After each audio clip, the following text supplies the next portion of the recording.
Now let's take a look at some examples. For the following questions, we are going to calculate it based on the previously calculated per schedule, the diagram. Now we just want to do some statistical inference. The first one is the probability that the project can be completed by day 100. So if we try to express this in a function, that will be probability t schedule time smaller or equal to 100. And since this distribution is continuous, even we put a ts less than 100, it will not affect our probability. So it will be the same. And based on the z that formula that we got, ts minus t sub e over the variance over the standard deviation t sub e. All right. And typically, I would like to draw this graph so it will help me accurately calculate the probability. This is also going to be a sanity check for me, because I know a lot of students would like to use ts minus t sub e, which is fine, but oftentimes students can get this part of the this part of the formula flipped. They end up having t sub e minus t sub s instead of ts minus t sub e, because sometimes they don't understand which one is which. All right, so it's better to have this kind of a graph. And since we are looking at the project completions, we have to look at the last node of the diagram. Let's flip back to the diagram. All right, so this is the last node, and we know the t sub e, which the expected term is 106, and the variance is 70.76. We are going to use those two numbers. Let's flip back again. So now we already put 106 over here, and we are also going to put the 100 right over here. And what we are trying to estimate is we have to estimate the probability of this portion. All right, so we're going to estimate the probability for this portion, this area. Since this entire distribution, if we just get the area underneath this curve, is 100, because it captured all the range of the values associated with this project completion. All right, so this is going to be this area that we're going to estimate. By looking at this, we already know the probability is going to be less than 50%, because if you try to get the expected times probability, that's going to be 50%, because that's the left side of this entire area, which is 50%, and this area is less than 50%, so we know the probability is going to be less than 50%. So now let's plug in all the numbers. This is the 100 minus 106, and the standard deviation is 70.76. We ended up having a z, which is 0.71. And next we're going to look at the z table. So now we have a z table. Z table is we're going to have a value between those two numbers. All right, so we're going to get the linear interpolation between those two values. All right, so now let's work on the linear interpolation.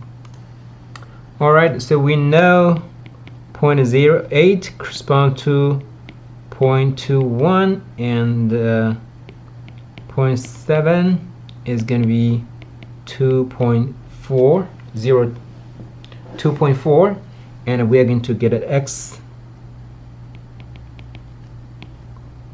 This is going to be the x that we're trying to solve for. So by doing the linear interpolation, 0.8 minus the 0.071, 0.08 minus the 0.70, and this is going to be 0.21 minus x, and this is going to be 0.21 minus 0.24, and we end up having x equals 0.239, and now we can get the probability t sub s small or equal to 100, 23.9%. And based on Z, which is a -0.71, and the probability is 0.0239, and we can get a probability of 23.9% that the project will be completed by day 100. By replicating the same process, we are able to estimate what is the probability that the project can be completed by day 120. And the same thing, we're going to look at the last node, which is 106 T sub E, and this is our T sub S. T sub E, and this our T sub S. And we know we're going to get the probability for this area, and we know T sub S is on the right side of this 106. We know the probability is going to be greater than 50%.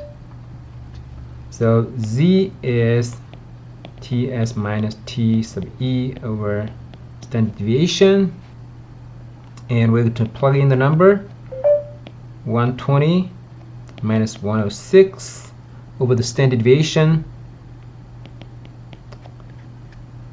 8.41, and we're able to get a Z, which is 1.66.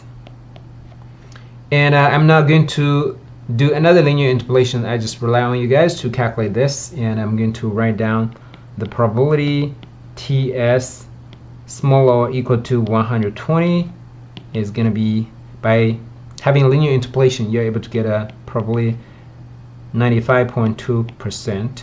As this is 1.66, and the probability is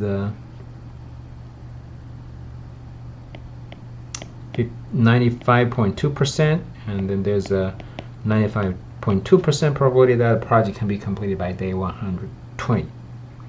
So next we are going to look at the probability that the project can be completed between days 100 and 120. So again, now we are looking at this area only. All right, so it's going to be this particular area. And in the early example, we already calculated this area, right? I'm just going to color it this way. And we also know the area for this entire area, which is right over here. Right over here, which is probability TS smaller or equal to 120. And now we are calculating this area, which is the subtraction of probability TS small now equal to 120 minus probability of TS small now or equal to 100. So that's the probability that we're trying to get just for this area. All right, just think about it to see if this is correct. All right, so what we are having is probability, and this is going to be the probability of TS greater than 100, smaller than 120. All right, and this is going to be equal to probability TS smaller than 120 minus probability T sub S smaller than 100. And you plug in the probability that we just calculated early on, and this is going to be 95.2%, and this is the 23.9%. We ended up having 71.3% of chance that the project is going to be completed between day 100 and day 120. All right, so that's kind of the area that we're trying to get. That's how we can estimate the probability given the schedule time.